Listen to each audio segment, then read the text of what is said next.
이제 강연회 시작해 보겠습니다. 안녕하세요 여러분. 오늘 기후위기 강연회에 참석해 주셔서 감사합니다. 저는 오늘 서회를 맡은 국립서해안기후대기센터 안소은 해설사입니다. 오늘 기후위기 어떻게 살아남아야 하는가 강연회를 통해 우리는 기후변화와 그 영향에 관해 깊이 있는 이해를 나누고 함께 해결책을 모색하는 시간을 가져보려고 합니다. 강연 후에는 질의응답 시간을 통해 여러분의 궁금증을 해소할 수 있는 기회와 추첨을 통해 교수님께서 발간하신 책 2도가 오르기 전에를 10분께 드리는 이벤트도 준비하였으니 입장하실 때 받으신 번호표를 꼭 챙겨주시고요. 오늘 끝까지 자리 함께 해주시면 감사드리겠습니다. 먼저 강연자 남성현 교수님의 양력을 간단히 말씀드리고 강연 시작하도록 하겠습니다. 서울대학교 지구환경과학부 교수로 재직 중이며 2도가 오르기 전에 반드시 다가올 미래, 위기의 지구 등 기후변화와 위기를 알리기 위한 책을 다수 출간하셨습니다.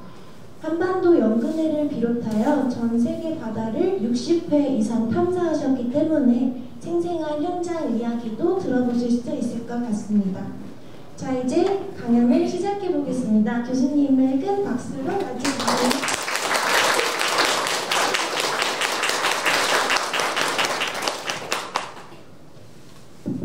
네, 여러분 반갑습니다. 방금 소개받은 남성현입니다. 오늘 반갑습니다. 오늘 여러분들 여기서 뵙게 돼서 저도 굉장히 반갑고 뜻깊고 그렇습니다. 여기 과학관 같은 그런 기후대기 센터 여기서 저도 잠깐 좀 시설이나 이런 거 봤는데 정말 잘 돼 있네요. 아이들 교육에도 정말 도움이 많이 될 것 같습니다. 주변에도 소문 많이 내셔가지고 같이 오셔서 이렇게 좀 가족 단위로 좀 이렇게 둘러보면서 아이들 좀 미래에 이런 기후 교육 이런 것들 받을 수 있는 그런 곳으로 활용되면 참 좋을 것 같습니다. 저 방금 소개를 받았는데요.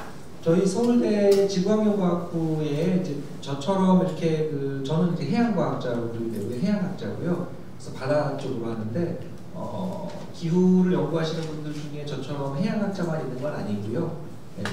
대기과학자 또 지질학자 이런 분들 다 있으세요. 그러니까 우리 지구의 기후를 연구하는 기후과학자들인데 지구에 하늘도 있고 땅도 있고 바다도 있잖아요. 그러니까 하늘, 땅, 바다 하는 그런 과학자들이 다 지구의 기후를 같이 연구를 합니다. 우리가 뭐 달나라 기후를 볼 건 아니고 지구의 기후를 연구한 거니까. 그래서 그런 이제 기후 연구하는 사람들 중에 저는 바다 쪽을 본다. 그렇지만 이런 모든 지구과학자들이 다 지구의 어떤 건강 상태를 진단하고 우리가 사는 지구가 지금 건강한지 아닌지 알아야 되잖아요. 그래서 이렇게 보니까 건강하지 않잖아요. 그래서 살아남아야 되니까 어떻게 살아남아야 되니까 막 이러는데 일단 문제가 뭔지부터 알아야 우리가 문제를 푸는 해법도 찾는 거잖아요. 그래서 문제부터 이야기를 같이 드릴 거예요. 그런 것들이 이제 책에도 좀 소개가 되어 있고요. 해양학자라고 말씀드렸는데 이제 해양학자는 바다를 연구하는 거잖아요. 바다를 어떻게 연구해야 되는가? 바다를 연구하는 방식이 여러 가지가 있는데요. 이거 모르셔도 됩니다. 근데 이런 식으로 이론적으로 바다를 연구하는 분들도 있어요. 바닷물이라든가 이 대기도 마찬가지인데 유체라서 유체 운동을 막 연구하기 위해서 이론적으로 유체 역학 이런 거 공부해서 그렇게 유체 연구하고 막 수치적으로 모델링을 하고 그럼 예보도 할 수 있고 미래에 어떤 환경이 될지 이런 것도 할 수 있고 근데 그렇게 연구하시는 분들도 있어요. 해양도. 근데 이제 저는 그런 방식은 아니고 이렇게 저기 배저배 연구선이라고 그러는데요. 배를 타고 바다로 막 가서 바다에서 데이터 수집하고 막 그런 걸 해요. 지금 안타깝게 지금 제주에서 이번 또 사고 있어가지고 뉴스 지금 거의 지금 아직 못 찾은 분들도 있고 막 그래서 지금 안타까운 사고가 제주 해상에서 있었는데 어선이 전복돼서 그런 게 있었는데 어선뿐 아니라 상선도 있고 또 이런 연구선도 있고 바다에 이제 여러 배들이 이렇게 다니죠. 저희가 타는 이런 배는 연구를 하기 위해서 바다를 알기 위해서 바다에서 데이터를 얻으려고 바다로 가는 겁니다. 그러다 보니까 여러 바다에 아까 뭐 60여 개 탐사했다고 소개를 해주셨는데 이런 제가 빨간색으로 표시한 곳은 제가 미국에서 스크립스 해양연구소라는 곳에 근무했었는데 그때 이제 활동했던 바다들의 표시라는 거고요. 초록색은 미국 가기 전 갔다 와서 지금 이제 활동하고 있는 그런 것들을 표시한 거예요. 여기가 이제 태평양, 우리나라가 여기 있죠. 이쪽 인도양이고. 그래서 몇 달 전에도 인도양에 있는데 그때 처음에 연락 주셨을 때 인도양에 있었어요, 제가.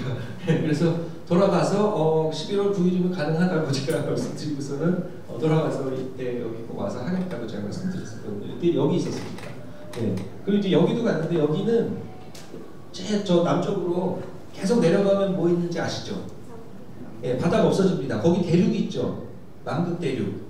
예, 그 남극 대륙 주변에도 또 바다가 있으니까 그 남극 대륙 주변 바다, 빙하 막 있고 이런데 여기 가서 탐사를 하고 이렇게 또 여러 나라 연구자들이 같이 저렇게 탐사를 합니다. 여기는 저 빨간색 저 배가 있는데 저 배가 우리나라 쇠빙연구선이에요. 아라오노라고 쇠빙연구선.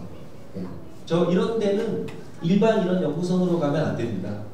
갔다가 빙하에 막 이렇게 얼음이 많으니까 빙하에 갇히면은 못 움직이잖아요. 조난당합니다. 위험하죠. 네, 그러니까 이런 데는 저는 얼음을 좀 깰 수 있는 쇠빙 능력이 있는 그런 배로 해서 탐사를 합니다. 그래서 쇠빙 연구선도 타고 가서 막 2달씩 탐사하고 막 돌아오고 막 그렇게 합니다.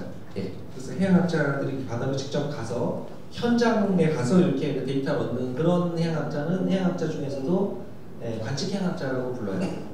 seagoing science. 바다에 왜 직접 과학자 가서 그렇게 직접 꼭 가야 되냐? 네, 직접 가야 됩니다. 직접 가서 누군가는 실제 바다에 실제 그 바다물 뭐 수온이 어떻고 거기 유속이 어떻고 뭐 이런 것들을 누군가는 측정을 해야 되죠. 거기에 탄소가 얼마나 녹았고 뭐 이런 것들. 네. 우리가 이론적으로 알 수는 있지만 이론적으로 자연을 설명해 다 할 수가 있으면 그거는 실제가 아니라고 그러거든요. 네, 그러니까 이론적으로 우리가 설명할 수 있는 한계가 있기 때문에 항상 실제 환경이 어떤지 관측을 다 해야 돼요. 그래서 측정을 하고 관측을 하고 하는 그런 활동들을 과학자들이 많이 합니다. 물론 과학자만 실제 바다에 막 현장에 나가서 막 이런 건 아니에요. 네, 대표적으로 바다를 탐구하기 좋아하는 분이 그 제임스 카메론 감독. 이분 아시죠? 그 최근에 그 아바타 2 그런 거 영화 이런 거 제작하시고 영화 많이 제작하시잖아요. 이분이 바다 중에 가장 그 깊은 마리아나 해구라는 여기 표시한 여기에 가서 1908m까지 들어갔다 나온 기록을 보였어요. 이거 물론 이 잠수정 이거 준비한다고 뭐 수개월 이상, 1년 이상 준비했죠. 참. 근데 물론 이분이 이제 돈이 많으니까 돈이 많아서 그러니까 과학자가 아니어도 돈이 많으면 이런 거 만들어서 바닷속에 막 이렇게 탐사할 수 있습니다. 여기 마리아나에도 여기가 깊은 데인데 10,000m 이상 이렇게 수심이 제일 깊은 태평양의 바다인데 여기 이런 바닷속 이게 그러니까 10,000m라는 게 10km거든요. 네, 10km 바닷속에 들어가 본 사람 수가 훨씬 더 적습니다. 저기 막 수십만, 10만 킬로미터 위에 달까지 갔다 온 사람보다 여기 10km 바닷속에 들어갔다 온 사람이 훨씬 적어요. 아직도. 그만큼 바닷속에 아직 미지의 세계로 막 남아있는 곳이 많다는 거죠. 그러니까 탐사를 적게 하고. 근데 이 지금 구글 얼스 이미지에서 보시는 것처럼 이게 다 태평양이거든요. 우리나라가 여기 있어요. 지금 우리가 여기 있습니다. 충남 여기에 끝에 있고 15,000km 위로 올라가서 이렇게 내려다보면 이렇게 다 바다고 이게 태평양 한가운데 여기 하와이 섬 있고 저기 이제 미국이죠. 그리고 이쪽은 이게 오스트레일리아, 여기 파푸아 뉴기니 이렇게 있고 여기 뉴질랜드 있고. 근데 이게 지구 반구가 다 태평양이죠. 그 태평양이라는 바다 하나만 해도 전 세계 육지 대륙 다 합친 것보다 넓어요. 면적이. 면적도 넓고 깊이는 해양 전체 평균 수심이 3.8km니까 육상의 평균 해발고도 840m 이거보다 몇 배 더 깊은 거죠. 그러니까 깊이도 깊고 면적도 넓고 그래서 부피가 어마어마하게 큰 거죠. 지구상에 존재하는 물의 대부분은 그래서 바다에 있는 겁니다. 그래서 이제 해양학자들은 이 바다에서 무슨 일이 일어나는지를 연구를 하는 거죠. 그래서 이제 바다가 이제 중요하니까 저는 이제 지구환경과학부 소속인데 지구과학을 하는데 이게 수구과학이나 해구과학이 아니냐라고 이제 해양에서는 생각도 합니다. 물론 지구과학이라고 하죠. 지구, 땅 진짜. 그리고 그 위에 하늘이 있으니까 또 대기는 바다 위에도 있고 육지 위에도 있고. 근데 바다 위에 있는 대기가 더 많아요. 육지 위에 있는 대기보다. 하여튼 바다가 중요하다. 근데 우리가 육상에 살지 해양에 사는 게 아니다 보니까 바다에 대해서 많이 간과를 하고 살아요. 보통 때. 그렇죠? 그래서 지구상에 존재하는 물의 97%가 여기 있고 나머지 3% 중에서도 상당 부분은 빙하예요. 그러니까 남극 이런 데막 빙하 멀어 있고 많지가 않고 그러니까 실제 우리 강물이라든가 뭐 여기 호수라든가 우리가 쓰는 물은 정말 작은 부분이죠. 지구에서. 네. 평균 수심 아까 말씀드린 대로 깊고 산소도 반 이상이 바다에서 만들어진다고 그랬는데요. 그 바다에 있는 식물성 플랑크톤들이 광합성 할 때 산소를 막 공급을 해요. 이산화탄소 흡수해주고. 그게 양이 어마어마합니다. 그러니까 반 이상의 우리 숨쉬는 지금 이 산소의 반 이상은 바다에서 온 거죠. 네. 지구의 허파가 아마존이 아니다. 바다다. 네. 그런 거고 단백질도 수산 자원으로 활용하는 것들, 단백질도 어느 정도 해주고 있고 지구상 생명체 종으로 보면은 우리가 뭐 수산 자원으로 활용하는 거 아니에요. 또 해양 생물 종으로만 보면 반 이상이 또 해양종이에요. 네. 그리고 생물이 살 수 있는 최대 서식지이고, 그다음 이제 오늘 말씀드릴 것 중에 가장 중요한 거는 이거죠. 기후에 반응하는데 아주 민감하게 반응하고 또 기후에 심대하게 영향을 미치는 기후 조절자다. 그러니까 기후가 바뀌면 바다 환경도 바뀌고 바다 환경이 바뀌면 또 기후가 바뀌어요. 서로 영향을 주고받죠. 그러니까 지구의 기후를 조절하는 기후 조절자다. 그래서 바다가 중요하다. 이제 그렇게 말씀을 드리는 건데, 그래서 오늘 해양 중심으로 이야기 드릴 거예요. 그래서 여러 그런 연구한 결과를 제가 뭐 논문으로 발표하고 그런 학회에서 사람들하고 토론하고 이런 걸 하지만 그런 것만 하면은 오늘 여러분들하고 이렇게 만나 뵙게 될 기회가 없었을 것 같은데요. 그런 걸 하면서 제가 일부러 이런 전문서가 아니라 이런 대중서죠. 아까 이도가 오르기 전에 이런 걸 비롯해서 몇 권을 썼어요. 이렇게 써서 이거는 우리 전공자들이 볼 책으로 쓴 게 아니고요. 우리 일반의 일상의 언어로 이렇게. 근데 그래도 좀 제가 너무 이렇게 전공에 너무 빠져 있어서 너무 이렇게 쓰다 보니까 좀 어려워하시는 분들도 많이 계신데요. 궁금하신 거 있으시면 언제든지 질문하시면 됩니다. 제가 아직 이게 좀 전달력 있게 쓰고 이런 능력이 재주가 좀 부족해서 그런 건데, 근데 기후에 관련된 거, 그다음에 자연재해에 관련된 거, 또 환경 오염에 관련된 거, 자원 에너지 관련된 거, 이런 것들이 다 해양하고 관련된 것들을 제가 조금 정리를 해서 이렇게 소개를 하려고 이렇게 썼어요. 그래서 여러 책들이 있고요. 그래서 이런 걸 참고를 하시면 되고요. 그다음에 이제 우리가 이제 피부로 느끼는, 기후가 바뀌었다 피부로 느끼는 것 중에 하나가, 일단 지금도 평년보다 지금 몇 도 높다 그러더라고요. 오늘도. 그 11월 중순이 지금 이 정도는 아니는데 원래 더 추워야 되는데, 근데 조금 기온이 높죠. 또 며칠 또 추웠다가, 며칠 더웠다가 뭐 며칠씩 이렇게 자꾸 바뀌는, 이건 기상이죠. 기후가 아니고 그건 기상인데, 기후는 이제 장기간의 평균적인 상태가 수십 년에 걸쳐서 이렇게 막 유지되던, 이제 그런 게 바뀌니까 지금 이제 문제라고 하는 건데요. 그걸 우리가 피부로 느끼긴 힘들어요, 사실은. 우리가 30년 평균 온도를 80년대부터 90년대, 2010년대 온도하고 지금 2020년대 이때 온도하고 뭐 1도, 2도 올라갔다. 그걸 뭐 피부로 느낄 수 있는 게 아니잖아요, 우리가. 1도, 2도 바뀌는 거 어떻게 느낍니까? 모르죠. 근데 우리가 느낄 수 있는 거는 기상, 매일매일 이렇게 우리가 보는 기상, 이런 것들인데, 근데 그게 이제 극단적으로 바뀌어서 전에 경험하지 않았던 그런 극단적인 재해로 기상재해 같은 것들 생기잖아요.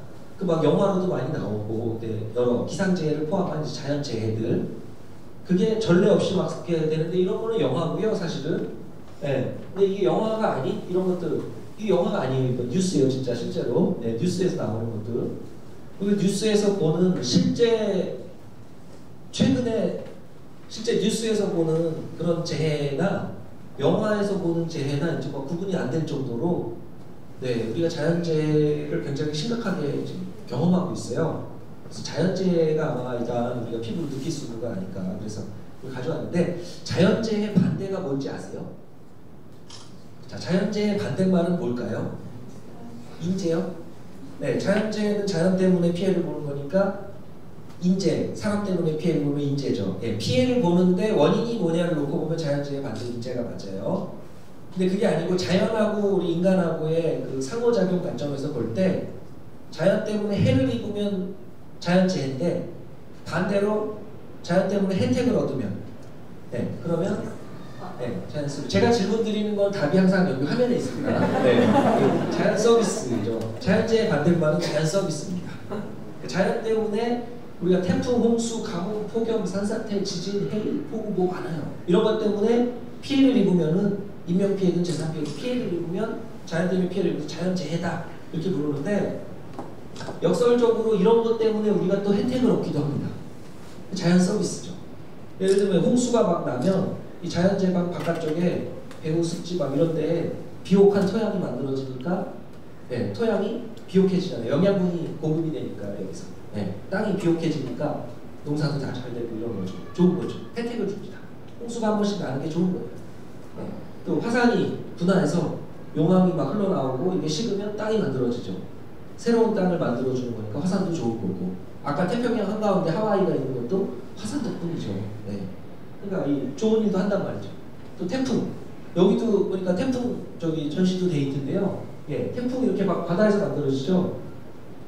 이게 이제 가까이 오면은 바다에만 있으면 괜찮은데 우리 사는 주변에 오니까 피해를 주니까 이제 자연재해라고 부르잖아요. 근데 이것도 혜택을 준다는 거예요. 이게 무슨 혜택을 줄까요? 태풍이. 네? 비가 내려준다. 아 맞아요. 태풍이 이제 오면은 가뭄을 해소시켜주고 그죠? 비가 네, 오랫동안 막 비가 오고 막 또 폭염, 가뭄 이런 게 심했는데 태풍이 오게 되면 비도 내려주고 더위도 식혀주고 효자 태풍, 효녀 태풍 예, 그런 걸 우리 했었죠. 예. 그 다음에 또 얘가 강풍이 불면 바닷물을 막 섞어줘요.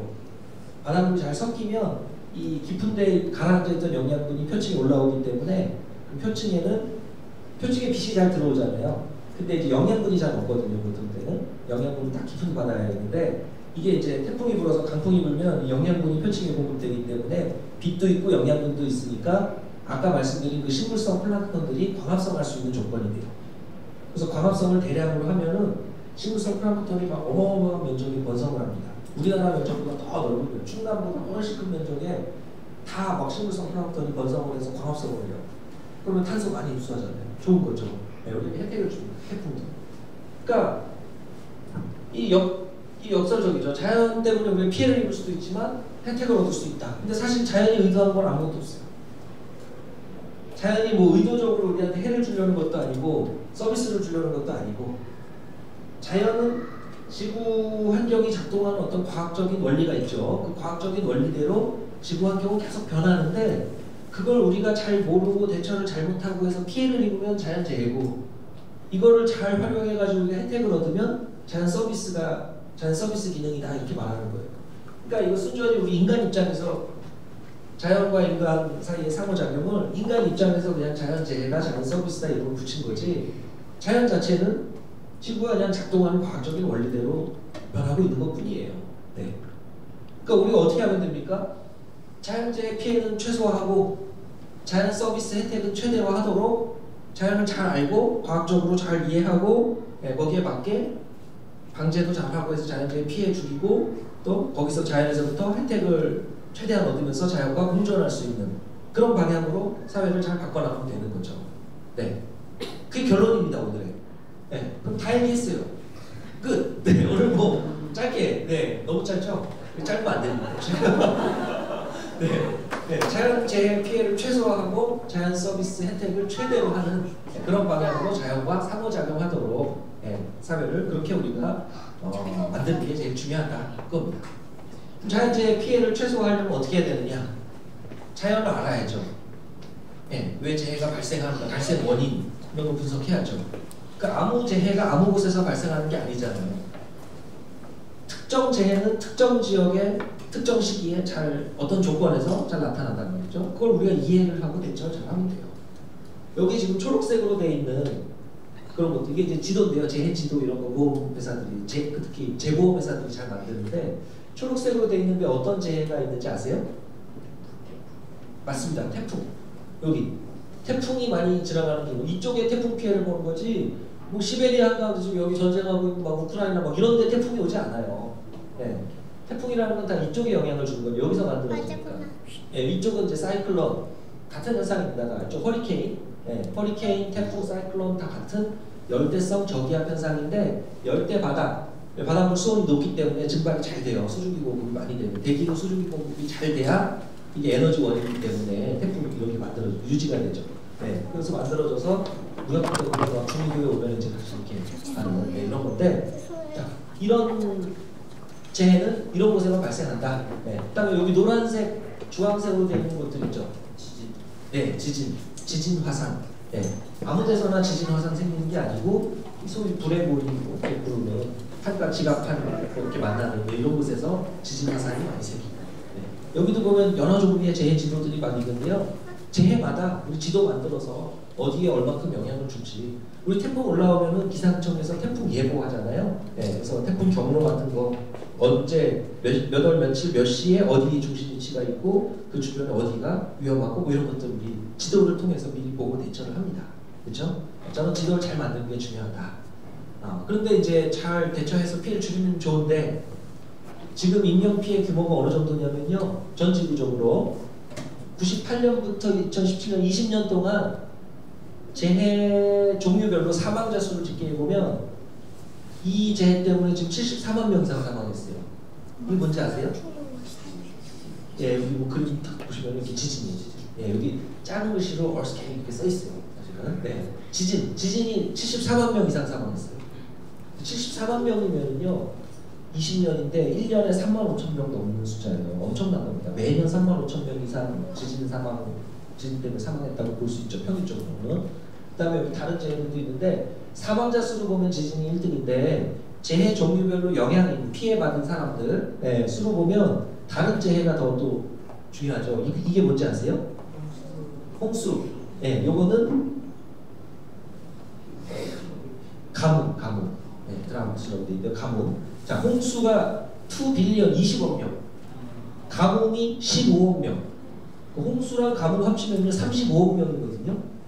그러니까 물 관련해서 이게 비가 너무 많이 오든가 반대로 비가 너무 오랫동안 안 오든가 이런 홍수 가뭄 관련된 재해로 35억 명이 피해를 봤어요. 네, 35억 명. 이게 어마어마한 숫자잖아요. 우리 인구가 지금 거의 80억 가까이 이렇게 이제 돼 있는 거잖아요. 그러니까 반 가까이는 20년 중에 벌써 피해를 받고요. 이게 17년 이후로 지금 최근에 오면 더 심해졌습니다. 네, 피해가 자꾸 심해지죠. 자연재해 피해가 줄어드는 게 아니라 늘어나요. 이거 경제적인 피해 규모인데 1970년부터 80년대, 90년대, 2000년대, 2010년대, 그리고 2020년대 이렇게 오면서 보시다시피 경제적인 피해 규모가 늘어났죠. 이게 이제 색깔로 구분을 했는데 여러 다른 종류의 재해 다 합쳐서 보시면 자연재해예요. 근데 인재 피해 규모는 한 이 정도 되거든요. 작아요. 인재하고는 비교할 수 없을 정도로 자연재해 피해 규모가 큰데 그 피해 규모가 계속해서 증가하고 있다는 거예요. 피해 규모가 커지고 있어요. 아니 과학기술도 발전하고 재해를 우리가 더 잘 알아가고 더 잘 이해하고 대처를 잘해서 피해를 줄일 것 같은데 오히려 피해 규모가 커진다. 그거 왜 그럴까? 예, 그게 이제 우리 기후하고도 관련이 있는 거예요. 그래서 자연재해의 원래 특성이 어떻고 기후가 바뀌면서 이게 어떻게 바뀌어가는가 그거 하나하나 사실은 그 공부하면 과학적으로 이제 막 이해하려면은 우리가 공부를 많이 해야 됩니다. 예, 그래서 태풍, 쓰나미, 폭염, 홍수, 한파, 폭설 이거 하나하나 이렇게 하려면요 12주입니다. 그래서 오늘 1주 12주 동안 계속 만나서 우리가 재해 하나하나 공부를 해야 되는데 오늘 하루 만에 다 이렇게 좀 말씀드리긴 어렵고 그래서 제가 미리 여기 EBS 클래스 2라는 프로그램이 있었어요. 2021년인가 그쯤에 그래서 EBS 거기 가서 그거를 촬영을 했습니다. 그래서 각각 한 30분 정도씩 이렇게 발생원 사례도 구체적인 사례들도 이렇게 보면서 이렇게 해서 좀 방송한 게 있어서요. 그거 참고하시면은 조금 더 자세한 내용을 접하실 수 있고요. 근데 오늘은 그 중에 이제 태풍만 좀 말씀드리는 걸로 아까 말씀드린 대로 태풍은 이쪽 서태평양, 아시아 이쪽 동아시아 이쪽에서 그 부르는 이름이고요. 대서양이나 동태평양은 허리케인, 남반구 인도양 같은 데는 사이클론. 이름은 다 다르지만 기본적으로 열대 바다에서 만들어져서 이게 우리가 사는 이제 막 중위도나 저위도나 이런 국가들에게 영향을 미친다. 이게 중심 위치가 가만히 있는 게 아니라 계속 움직이기 때문에 사람들이 사는 근처에 가까이 오게 되면 피해를 준다는 거예요. 근데 태풍이 기본적으로 생긴 거는 이렇게 생겼죠. 중심이라고 아까 말씀드린 게 여기 눈이라고 하는 태풍의 눈. 여기는 구름이 오히려 없다는 게 이게 하강 기류가 있어서 하강 기류 있을 때 구름이 없죠. 잘. 그런데 그 주변에는 막 상승 기류가 있어가지고 기류가 올라가면 수증기 응결하면서 구름이 많이 만들어지고 이런 구름은 구름 중에서도 키가 큰 두꺼운 구름, 짙은 정란운이라고 하는 그런 구름들이 많아요. 그 얘기는 비를 많이 가지고 있는 거예요. 그리고 여기 중심 부분에 북반구 같은 경우는 이제 반시계 방향으로 회전하면서 중심을 수렴하는데 그리고 상공으로 올라가는 놈이 다시 시계 방향으로 돌면서 빠져나오고 반시계 방향으로 회전하면서 다시 중심으로 흡수되고 근데 이렇게 가는 기류가 중심 가까이 오면 이 눈 주변에는 굉장히 빨라요. 강풍이 불죠. 그 강풍이라는 게 막 초속 수십 미터 이런 거라서 막 사람 막 날아가고 막 이럴 정도 트럭 전복되는 그런 정도로 아주 강한 바람이라서 이 가까이 오면 강풍 피해도 이제 있는 거예요. 그리고 이제 비를 많이 뿌리니까 호흡 피해도 있고 또 여기 기압이 낮습니다. 기압이 낮다는 거는 바닷물을 이렇게 누르는 힘이 압력이 작은 거니까 바닷물이 들려 올라가죠. 해수면이 높아져요. 해일이 찾아옵니다. 이 태풍 같은 게 이제 오게 되면 저기압이 오기 때문에 해일이 찾아오고 그다음에 이 강풍이 불면서 파도도 막 높아지죠. 파도도. 그러니까 배들 다 피항해야 되고 바다에 떠 있으면 안 되는 거예요. 태풍인데.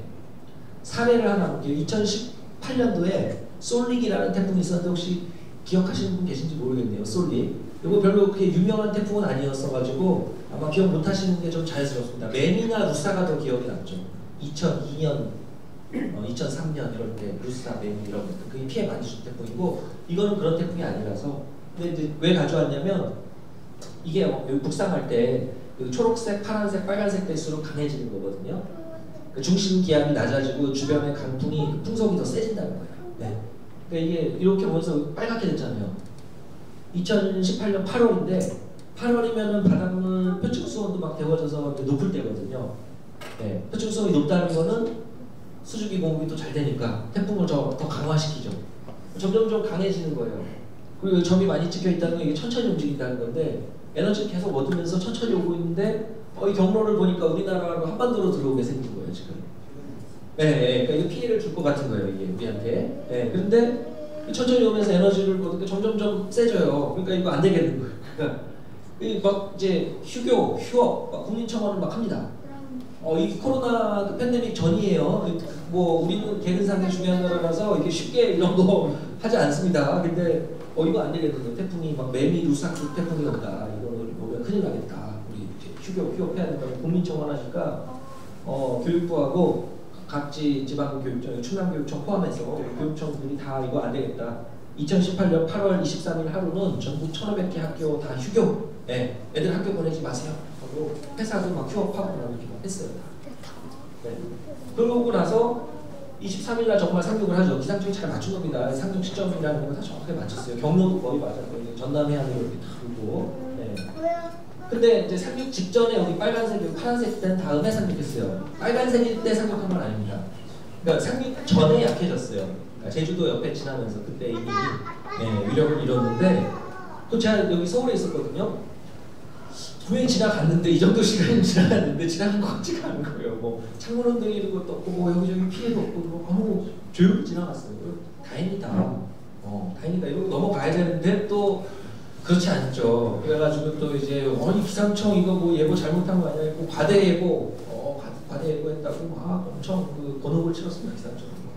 오보청, 구라청, 역대급 솔레다. 뭐 이런. 그때 기상청 사람들이란 드라마가 나오기 전이어서 국민 여러분들이 그 고충을 너무도 모르시대서 그냥 엄청 비난을 많이 하셨죠. 그래서 저희가 나중에 이제 분석을 해보니까 그래서 요 사례는 좀 소개를 해야겠다 해서 그 EBS도 잘 안 보신다 그래가지고 JTBC에 차이나 클래스라는 데 가가지고 차이나 클래스에서 한번 이 사례를 소개한 적이 있어요. 그래서 솔릭이 이 시마론이라는 태풍하고 두 개가 막 이렇게 상호작용하다가 후지원하는 거라고 이렇게 그러면서 느려진 거죠. 그러다 보니까 바다에서 에너지를 얻으면서 막 강해지고서 무서웠는데 상륙 전에 갑자기 막 약해져. 왜 그런가? 그 바다에 또 답이 있었던 거예요. 그것도. 그래서 제주도 남쪽에 여기 파랗게 돼 있는 저기가 수온이 5도, 6도 막 낮아져요. 태풍 접근하면서. 바닷물 표층 수온이 왜 저기가 이렇게 낮아지는가? 아까 말씀드린 대로 태풍 막 강풍이 부니까 바닷물을 이렇게 섞어준다 그랬잖아요. 깊은 데 있던 영양분도 올라오지만 깊은 데 있던 차가운 물이 표층에 있던 따뜻한 물하고 막 섞이면서 온도를 위아래가 다 동일하게 만들어 버리죠. 네, 원래 이 제주도 동쪽에는 따뜻한 물이 두껍게 표층에 이제 두껍게 있는데 제주도 남쪽하고 이쪽 서쪽 황해부터 이쪽 제주도 남쪽까지는 깊은데 아주 차가운 물이 있어요. 네, 그 아주 차가운 물이 있는데 표층만 여름이니까 이게 데워져가지고 따뜻한 물이 있고 그 아래는 아주 차가운 물이 있었거든요. 수심별로 온도 차이가 컸는데 강풍이 불면서 이게 막 섞이니까 중간 온도가 되죠. 그러니까 깊은 데는 온도가 올라가는 게 되는 거고 표층은 온도가 낮아지는 게 되죠. 표층 수온이 여기 5도, 6도 막 이렇게 낮아져요. 차가운 바다죠. 근데 태풍이 천천히 움직이니까 이 차가운 바다에서 이제 에너지를 못 얻고 뺏기는 거죠, 반대로. 그러니까 급격히 약해집니다. 다행히. 제주도 서쪽으로 오는 태풍은 이렇게 천천히 오다 보면은 약해지는 것들이 많이 있어요, 점점.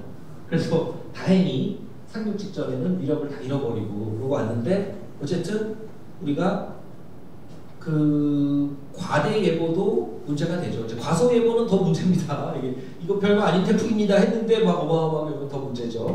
그렇지만 과대 예보도 문제니까 강도 예보도 오차를 많이 줄이고 해야 되는데 우리 경로 오차 많이 줄인 것처럼 그 강도 오차까지 많이 줄이지는 못했어요. 그런 여러 가지 노력들을 많이 하고 계신데 그 중에 하나는 또 바다하고 이렇게 상호작용하는 이런 부분들을 이제 많이 이해를 우리가 해야 되는 거죠. 그러니까 바다를 알아야 된다. 바다를 알아야 지구를 구할 수 있다. 뭐 이런 것들을 그때도 얘기를 했었고요. 2018년은 잘 지나갔는데 2020년도에는 이게 심상치 않아요. 이 피해액이 1조 원 다시 넘어가면서 그 최근 10년 피해액 3배 막 이렇게 되면서 2020년에 태풍 피해액이 굉장히 커집니다. 다시. 그때 보면 5호 태풍 장미부터 막 인명 피해도 생기고 시설 피해도 많았어요. 그리고 8호, 9호, 10호 태풍, 바비, 마이삭, 하이선 이런 게 8월 말 9월 초 이때 몰아서 와요. 연달아서. 근데 연달아서 그런데 다 강한 태풍. 그것도 매우 강하고 막 초강력 단계 막 이런. 초강력이라는 그건 신선한 거거든요. 우리가 강한 태풍, 매우 강한 태풍까지 했었는데 그보다 더 강한 게 자꾸 많아지니까 이제 안 되겠다 해서 초강력도 만들었어요. 근데 이 초강력도 그 태풍 막 이런 것들이 됐는데 우리나라 주변에 이렇게 영향을 주는 태풍이 연달아서 이렇게 막 많이 오고 뭐 이런 점이 작거든요. 그러다 보니까 또 이것도 피해가 터졌죠. 그러니까 태풍이 달라지니까 과거하고 달라지는 자연재해의 특성 이런 것에 맞춰서 우리가 방제 능력을 한 차원 더 높이지 않으면 피해가 자꾸 커지겠죠. 그러니까 그런 문제입니다. 그러더니 또 이제 흰남노 몇 년 전에 바로 흰남노 와가지고 이것도 이런 태풍은 처음이다. 여러모로 이례적이다. 그런데 흰남노라는 태풍은 출생의 비밀도 가지고 있습니다. 이게 뭐냐면 여기서 만들어져요. 여기는 열대바다일까요? 온대바다일까요? 온대바다예요. 온대바다. 이게 열대성 저기압이라는 태풍이 열대바다에서 안 만들어지고 온대바다에서 만들어지는 거예요. 왜? 수온이 올라가서 온대바다도 수온이 올라가서 예전에 열대바다 같은 그런 태풍을 만들 수 있는 조건이 되는 거예요. 바닷물 수온 올라가는 게 무섭습니다. 이게 우리가 태풍인데도 가까이서 생길 수 있다는 거예요. 다행히 그냥 오진 않았고 내려가다가 다른 태풍 하나를 막 잡아먹더니 다시 올라오는데 매우 강 이것도 초강력 이렇게 됐다가 올라오는데 상륙하지는 않았지만 부산 앞에 스치듯이 이렇게 지나가는데 이제 그 가까이 있던 경남 지방 그런 데 피해 많이 봤죠. 그 포스코 거기 경축포항 이런 때도 뭐 부산 해운대도 말할 것도 없고 뭐 이런 데 피해들을 또 많이 봤어요. 그러니까 이게 태풍이 자꾸 이례적이고 달라지고 그러니까 자연재해라는 게 예전부터 있었지만 우리 조선왕조실록에 다 자연재해 피해가 있었고 했지만 이 자연재해 특성이 최근에 와서 바뀌고 있다. 근데 그것에 대처를 잘 못하면 기존 방제 수준으로 대처하다가는 피해가 자꾸 커진다. 이제 그런 겁니다. 왜 자꾸 바뀌느냐? 자연재해가 바뀌는 배경에 또 이 기후 문제가 있다는 거죠. 그러니까 기후 이야기를 드리려고 한 거였는데 그 자연재해로 우리가 피부를 느끼는 것부터 말씀드리려고 제가 자연재해를 말씀드립니다. 기후가 바뀌었다. 장기간의 평균 상태가 바뀌었는데 그냥 평균 온도만 조금 바뀌고 마는 그런 게 아니라는 거죠. 자연재해 특성까지 바꾼다. 기후 변화, 클라이밋 체인지 이게 너무 심각해져서 이제 기후 위기라고 부르고 심각할 뿐만 아니라 시급하게 대응하지 않으면 안 되는 문제가 있어요. 기후 비상이라는 말까지 하죠. 클라이밋 이머전시. 우리 코로나 팬데믹 그 당시에 인류가 저 링 위에서 코로나 바이러스랑 막 사투를 벌이는 그 몇 년 동안 기억하시죠? 그때 희생되신 분들도 많죠. 예, 막 그 사투를 벌이는 와중에 링 밖에 있는 이 친구 체급이 달라요. 이름이 클라이밋 체인지, 기후 변화. 이 기후 변화는 코로나 팬데믹하고는 비교도 할 수 없이 체급이 다른 친구. 이거 훨씬 더 심각한 문제예요. 예, 이 친구가 링 위에 올라오려고 하고 있는 거죠. 시급한 문제입니다 지금. 네, 그래서 여기에 정말 잘 대처하지 않으면 이 팬데믹하고는 비교도 할 수 없는 정말 심각한 위험이 있다. 이거를 코로나 그때도 많이 알리고 했던 친구 중에 대표적인 게 이제 이 친구인데요. 누군지 아세요? 네, 툰베리. 그레타 툰베리. 학창 시절부터 금요일마다 학교를 안 가고 막 피켓 들고 정치인들한테 기후 적극적으로 대응해라. 막 이런 피켓 들고 한 거예요. 여기 써 있는 거 보면요. 우리가 왜 학교에 가야 되니까 당신들이 교육받은 사람들의 말을 기울이지 않는데 뭐 이런 거예요. 우리가 학교에 가서 교육을 받으면 뭐합니까? 당신들이 교육받은 사람들 말을 안 듣는데 과학자들이 오래전부터 기후변화 문제 이렇게 대처하면 안 된다. 탄소 줄이고 이런 거 해야 된다. 했는데 적극적으로 정책을 안 하고 자꾸 소극적으로만 대처하면서 밀어오고 하다가 미래 세대에게 부담을 주고 그런데 어떻게 내가 학교 가서 공부만 하고 있겠냐 뭐 그러면서 거기 이제 혼자 하다가 막 친구들 오다가 나중에 너무 많은 사람들 전 세계에 막 수십만 명 이렇게 막 동조하니까 이제 국제사회에서 안 바뀔 수가 없죠. 네, 지금 이번에 당선된 그 미국 트럼프 대통령 기후변화 정상회의 때 많이 혼났어요. 툰베리한테 How dare you 뭐 이런 거 막 다른 친구들이 어떻게 감히 우리 미래 세대에 이렇게 할 수 있습니까? 막 이러면서 많이 혼났죠. 네. 원인은 이미 다 알고 있는 거예요. 과학적인 원인을 모르는 게 아닙니다. 왜 지금의 기후변화가 발생하는가? 그러니까 과거의 지구의 그 자연적인 기후 변동성 말고 빙하기 생기고 뭐 자연적으로 기후가 바뀌어왔던 거 말고 지금 최근에 산업화 이후에 나타나고 있는 기후변화 원인은 그냥 온실효과 강화 때문이다. 이거는 결론이 났어요. 사실은 논쟁 중인 사안이 아니에요. 이미 과학계에서는 다 끝난 겁니다. 그래서 태양에서부터 나오는 이 복사에너지 열이 지구로 오고 지구에서도 그 온 열이 다시 우주로 빠져나가죠. 네, 들어온 만큼 나가니까 지구가 이제 일정한 온도를 유지하고 있는 거잖아요.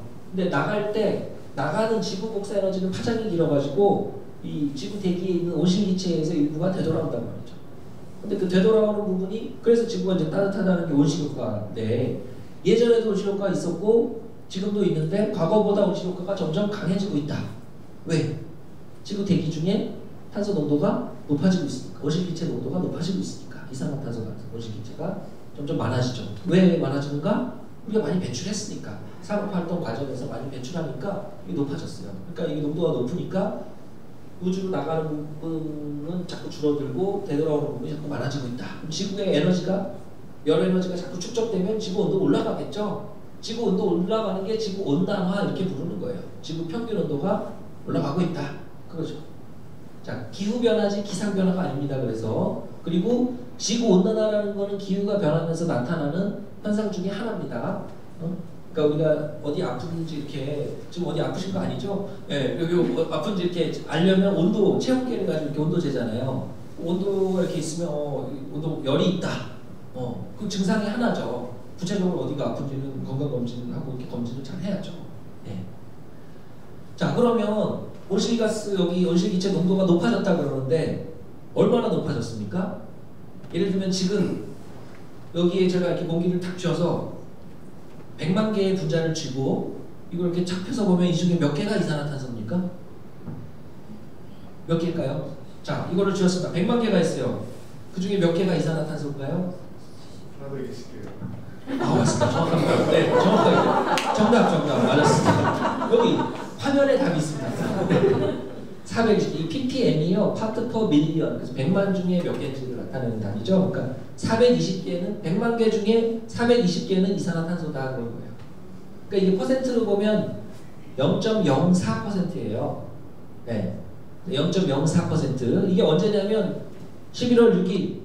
미국 시간으로 11월 6일인데, 그러니까 우리 시간으로 11월 7일입니다. 엊그제예요. 엊그제 제가 여기 사이트에 들어가서 마우나로아에서 지금 하와이 한가운데 그 마우나로아 산 위에 정상에서 이렇게 재고 있는 이산화탄소 측정값을 가져올 거예요. 10월 31일, 11월 1일, 2일, 3일, 4일, 5, 6일까지 지난 일주일 동안 이 수준을 유지했어요. 420 ppm 수준을 유지하고 있습니다. 그러니까 하와이 대기나 여기 대기나 큰 차이 없어요. 이런 거는 다 쫙 퍼지니까요. 그래서 한 420 정도 수준이다. 그러면 원래 계속 이랬는가? 10월 31일 그 전에 한참 전에도 이랬는가? 한 2년을 봤어요. 최근 2년. 끝나는 날짜는 똑같습니다. 최근 2년 동안 22년 12월, 23년 12월, 지금 여기 24년 12월에 향해 가고 있죠. 자, 2년 동안 올라왔던 때도 있고 내려갔던 때도 있고 그렇죠. 2번 올라왔고 2번 내려갔습니다. 지금 연 변동이 있어요. 계절 변화. 그래서 우리 4, 5월 되면 좀 높아지고 그 다음에 9월, 10월 되면 좀 낮아지는, 지금이 좀 낮아지는 시기에 있는 거예요. 그렇죠? 그렇지만 여기하고 비교해보면 최근 고점이 전 고점보다 높다. 저점도 최근 저점보다 지금 저점이 좀 높다. 이게 연변동은 있지만, 계절 변화는 있지만 과거보다 높아졌구나. 그렇게 알 수 있죠. 더 길게 볼 수 있습니다. 이거를 처음에 측정한 이 1958년에 그 하와이 마우나로아 상에 이거 측정서를 해서 하신 분이 여기 찰스 데이비 킬링 박사님이에요. 이분도 스크립스 해양 연구소에 아주 유명하신 분인데, 제가 거기 있었다고 했잖아요. 아까 처음에 말씀드린 게, 거기 아주 유명한 그 과학자입니다. 킬링. 이분이 처음에 측정할 때는 이게 310, 320 ppm 수준이었어요. 그러니까 0.03%였죠. 그러니까 아까 참 사실은 제가 말씀 안 드렸는데 우리 지구과학 교과서에 지구 대기의 이 대기 성분 78% 질소, 21% 산소, 아르곤 0.93, 이산화탄소 0.03이라고 저는 그렇게 배웠고요. 지금 아이들은 저렇게 안 배웁니다. 0.03이 아니고 0.04라고 배웠겠죠. 0.01 올라갔어요. 이때는 0.03이었어요. 300ppm 때였어요. 근데 지금은 400ppm. 이게 계속 이때부터 측정해서 계속 측정을 하고 2000년대 중반에 이미 돌아가셨거든요. 그래도 랄프 킬링 박사님이 계속 또 이어서 측정을 하세요. 이분도 킬링. 킬링. 맞습니다. 이 두 분의 관계는 아버지와 아들입니다. 맞습니다. 부자 관계죠. 킬링 부자가 발견한 이 곡선을 우리가 그래서 킬링 곡선이라고 불러요. 이 킬링 곡선을 보시다시피 연변동은 있지만 장기 추세가 우상향, 이게 수십 년 동안 지난 60년 이상 꺾인 적이 없어요. 장기 추세가. 여러분들 뭐 금융 투자 해보셔서 아시지만 모든 자산 중에 이렇게 우상향으로 60년 추세 안 꺾이는 이거는 정말 좋은 자산이죠. 한 번도 추세가 꺾인 적이 없어요. 이 랄프 킬링 박사님 평생 소원이 이 추세 꺾이는 걸 보는 거랍니다. 2021년, 이때 20년, 20대 때 코로나 팬데믹 초기에 봉쇄령 이렇게 하면서 우리가 활동을 막 강제로 줄였잖아요. 배출량이 좀 줄었거든요. 배출량은 줄었지만 대기 중에 농도는 바로 안 떨어지고, 농도는 계속 올라갔어요. 그러니까 바로 안 떨어집니다. 그게. 배출량 조금 줄인다고 바로 떨어지는 게 아니에요. 왜? 그동안 배출했던 누적 배출량이 어마어마하게 있으니까. 그러니까 이게 계속 이렇게 가면 온실효과가 점점 강화되겠죠. 그러면 결론은 어떻게 되는가? 이거 더 길게도 볼 수 있습니다. 근데 58년도 측정하기 전에는 측정을 아무도 안 했지만 과학자들이 빙하에 가서 막 빙하 시추 이런 걸 해서 이 빙하 코어 시추를 해서 저 깊은 빙하에 있는 그 공기 중에 이산화탄소 농도를 재요. 그러면 수십만 년 전에 이산화탄소가 얼마였는지도 알아낼 수 있거든요. 그런 식으로 재보면은 과거 이산화탄소를 알 수 있죠. 그래서 여기 1958년 뭐 이때 전에도 알 수 있어요. 그래서 이거는 기원 후부터 지금까지 여기가 250년, 3세기, 500년, 6세기 삼국시대, 고려시대, 막 조선시대 이렇게 되는 이때 보면요 270 ppm 수준으로 거의 1000년 이상 270 ppm 수준이다가 이때부터 갑자기 이렇게 급등해서 킬링 곡선 이렇게 가파라진 거죠. 이때가 왜 이렇습니까? 산업혁명, 18세기 이후에 막 산업화되고 막 이제 배출을 많이 하니까 인간 활동 때문에 그때부터 이게 엄청 빠르게 올라간 거예요. 아주 가파르게 올라간 거죠. 원래는 270 수준이었구나. 그거 알 수 있습니다. 더 길게 보면 만년, 이게 과거 만년 전, 12만년 전이고요. 8이 8천년 전이에요. 1000년 만년 동안 270 수준을 아주 오래 유지하다가 산업화 이후에 네. 킬링 곡선이 아주 가파릅니다. 이게 인위적인 우리가 그 온실가스, 온실기체 농도를 높인 그걸 여실하게 보여주는 거죠. 자, 그러면 이게 정말 자연적으로는 변화가 없는가? 원래는 항상 이 연구가 그렇진 않죠. 지구에서 자연적으로도 기후변화 있었잖아요. 예, 자연적인 기후변동성이 있었고요. 온실가스 농도도 높아졌다 낮아졌다 했어요. 그래서 여기 가장 깊게 뚫은 빙하 이런 걸로 보면 80만 년 전부터 지금까지 볼 수 있습니다. 80만 년 전부터 보시면 막 올라갔다 내려갔다 자연적인 변화도 있어요. 근데 있어도 이 변화가 200, 250 뭐 이런 거 이렇게 오르내리잖아요. 예, 지금처럼 420 뭐 이렇게 되는 거는 420이라는 이 대기 중에 이산화탄소 농도는 적어도 지난 80만 년 중에 없었어요. 네. 예, 그러니까 엄청나게 한 번도 경험해보지 않은 대기를 만든 거죠. 그 결과는 그 이유는 당연히 우리가 배출을 많이 했으니까 배출량으로 보시면 석탄, 석유, 천연가스, 토지 이용, 학기용 이런 것들이 누적이 돼서 지금은 이 정도 수준으로 배출하고 있어요. 40기가톤. 네. 1년에 40기가톤씩 배출하는 그 수준입니다. 네, 저렇게 계속 배출을 하는데 이 배출량을 빠르게 줄여서 2050년까지 막 영으로 만들자는 거잖아요. 그렇게 안 하면은 아까 그 온실 효과가 점점 강화되면 지구 온도가 자꾸 높아지고, 네. 그러니까 이거 이제 전체 40기가톤이지 이게 국가별로 다 다르니까, 네, 국가별로 뭐 중국, 미국, 유럽, 인도, 러시아, 나머지 세상에서 각각 얼마큼씩 배출했는가? 21년 동안, 그러니까 2000년부터 2020년까지 21년 동안 막대가 21개가 있어요. 네. 배출량이 빠르게 늘은 나라들도 있고, 네. 배출량을 좀 줄인 나라들도 있죠. 네. EU나 뭐 미국이나 이런 선진국들은 좀 줄였죠. 네. 근데 이제 여기 개발하는 이제 중국, 인도 이런 데 막 늘리고 나머지 세상도 아주 빠르게 늘리고. 근데 또 중국이 이렇게 많지만 1인당으로 따지면, 네. 각자 1인당으로 해보면 중국이 훨씬 적다. 뭐 미국, 유럽이 많이 줄였지만 여전히 1인당으로 보면 미국이 워낙 많고 러시아도 아직 많고, 네. 그다음 나머지 세상은 1인당으로 보면 얼마 되니까 우리나라 잘하고 있구나 이렇게 오해하시면 안 됩니다. 네. 우리나라는 지금 여기 미국 여기 주인 수준도 1인당 여기 굉장히 높죠. 요거보다는 조금 낮지만, 네. 이런 데보다 러시아보다는 높아요. 러시아랑 미국 사이 정도다 보시면 돼요. 1인당 배출량이. 우리가 굉장히 배출 많이 하는 나라입니다. 네, 여기에 기여를 많이 하는 나라죠. 네, 우리 지금 이게 이제 우리나라 위치인데 여기 보면 한국이 여기에요, 여기. 그러니까 미국, 그 다음에 우리 뭐 러시아 이렇게 지금 경쟁을 하는 정도의 배출량이 우리는 늘었으니까. 네. 미국은 막 늘다가 좀 줄이긴 했고, 중국도 막 늘고 있지만 우리만큼은 아닙니다. 1인당. 일본도 뭐 줄여가지고 이 정도고, 그러니까 중국, 일본보다 우리가 기본적으로 1인당 배출을 많이 하고 있구나. 그렇게 아시면 됩니다. 네, 많이 배출하는 나라예요. 여기 22년 지표를 보면 1인당 11.6톤, 그러니까 14.9톤인 미국보다는 적지만 러시아보다 조금 더 많은 그 정도 수준을 하고 있는 거죠. 그 결과는 지구 평균 온도 올라가는 건데, 지구 평균 온실가스 강화돼서 지구 평균 온도 올라가는데 지표면하고 바다 표면하고, 네, 땅하고 바다하고 올라가는 정도가 다르죠. 바다가 더 천천히 올라갑니다.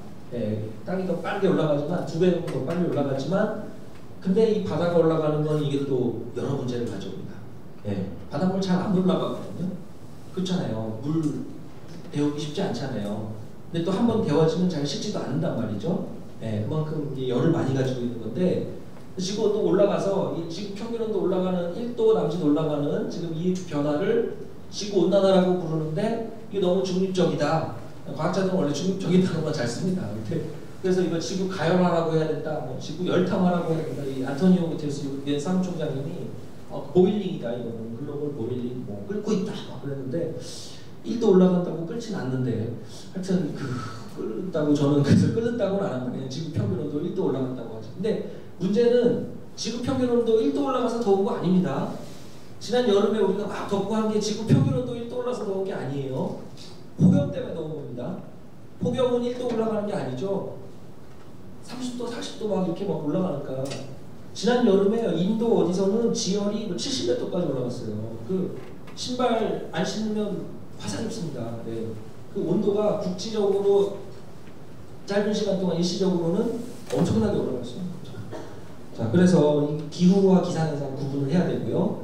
자, 기후에서 지금 1도 올라갔기 때문에 심각하다 하는 건데 그 1도라는 게 얼마나 또 큰 온도냐면 과거 2000년 온도 이렇게 보시면 하키스틱 그래프라고 이제 아이스 하키스틱 같이 생겼잖아요. 네. 근데 이게 2000년 동안 온도가 이렇게 좀 약간 떨어지다가 지금 가파르게 올라가는 거거든요. 근데 이 온도 변화가 크게 없었어요. 이 중세 온난기라고 부르는 유럽이 지금보다도 따뜻했다는 그 역사적 기록들이 있는 그 시기에도 유럽만 따뜻했지 지구 평균으로 보면 거의 안 올라갔었고요. 오히려 지구 평균보다 좀 떨어졌던 소비각이라는 17세기, 18세기 무렵 이때는 0.2도 정도 낮았다는 거예요. 근데 0.2도 낮은 게 거의 수백 년에 걸쳐서 낮아진 거고, 예, 근데 그래도 그때 뭐 유럽도 흑사병이 더 심해지고 뭐 우리나라도 막 그 경신 대기근 뭐 이래가지고 기근 한파 이런 심했던 기록들이 많이 있어요. 참혹했던 그런 기록들이 많답니다. 그러니까 그런 게 지금 0.2도 이렇게 자연적으로 떨어져 버리는데 지금은 그거보다 훨씬 짧은 속도 거의 100년 만에 1도 속도로 막 올라가고 있잖아요. 네, 그러니까 이거는 우리가 많이 발전을 했지만 잘 적응하지 못하면은 피해가 이제 어마어마하게 커질 수가 있으니까 저거 대비를 잘해야 된다는 거죠. 근데 문제는 그냥 온도만 좀 올라가고 마는 게 아니라는 거예요. 네. 그리고 온도도 저게 앞으로 어떻게 되겠습니까? 계속 올라갈까요? 아니면 이제 내려갈까요? 계속 올라가겠죠. 네, 얼마나 더 올라갈까요? 네. 네, 얼마나 더 올라갈지 그거는 이제 우리 하기에 달려 있습니다. 그럼 우리가 어떻게 할까? 우리가 어떻게 탄소를 배출해 나갈 거냐? 탄소 배출량을 어떻게 조절할 거냐에 따라 올라가는 정도가 다릅니다. 우리가 어떻게 배출할지 시나리오를 5가지 이렇게 만들어놨어요. 가장 최근 그 6차 기후변화 평가 보고서에 좋은 시나리오는 40기가톤부터 이걸 줄여나가서 2050년, 2060년 되면 넷제로 배출이 없어요. 순배출이 없고 오히려 흡수하는 좋은 시나리오가 하늘색이에요. 나쁜 시나리오는 40기가톤에서 계속 올라갑니다. 60, 80, 100 해서 저기 막 120 이상 가서 2070년대서부터 좀 둔화하지만 역시 막 120기가톤씩 매년 배출한다는 거예요. 나쁜 시나리오는 빨간색, 좋은 시나리오는 하늘색. 그랬을 때 지금 평균 온도, 지금 우리 한 여기서 1도 남짓 이렇게 올라와서 이 정도 와 있는데 앞으로 얼마나 더 올라갈 것인가? 이게 이제 갈린다는 거죠. 좋은 시나리오는 이 정도에서 계속 2100년까지 유지한다는 거예요. 1.5도. 나쁜 시나리오는 2도 넘어서 3도, 4도, 5도 계속 올라간다. 자, 문제는 좋은 시나리오나 나쁜 시나리오나 일단 당분간은 계속 올라가요. 우리가 탄소 배출 줄이고 뭐 이렇게 노력을 해도 좋은 시나리오도 앞으로 당분간은 1.5도 돌파해서 2도 가까이 올라가는 여기를 막지는 못합니다. 거의 대부분의 기후 모델 전망이. 그렇지만 좋은 시나리오는 뭐 살짝 넘었다가 1.5도 수준 유지하는 거고 나쁜 시나리오는 이걸 넘어서 여기 실선으로 거는 2도까지 넘어간다는 건데 자, 책 제목도 2도가 오르기 전에잖아요. 2도가 오르기 전에 이거 봐야 됩니다. 왜? 2도 넘어가면 이게 여기 그 임계점, 티핑 포인트라고 부르는 여기를 넘어가 버리면 이쪽으로 되돌아올 수가 없게 되는 그런 부분이 있다는 거죠. 그러니까 지구 환경에 비가역적인 변화들이 많은데 비가부터 시작해서 여러 가지 그 비가역적인 변화들이 2도, 지구 평균 온도 2도를 넘어가는 수준이 되면 대부분이 돌이킬 수 없는 쪽으로 바뀌어요. 네, 그렇기 때문에 이걸 안 넘게 해야 된다. 요거 밑으로 막자 하는 게 파리 기후변화 협약이었죠. 그래서 그거를 전 세계가 협약을 하고 이제 같이 줄이고 있는데 새로 당선된 미국 트럼프 대통령은 아마 바로 탈퇴 다시 할 거니까 예전에 탈퇴했었죠. 이미 조 바이든 행정부 들어오면서 취임 첫날 다시 재가입했던 거고요. 아마 트럼프 대통령 다시 취임 첫날 다시 탈퇴할 겁니다. 네.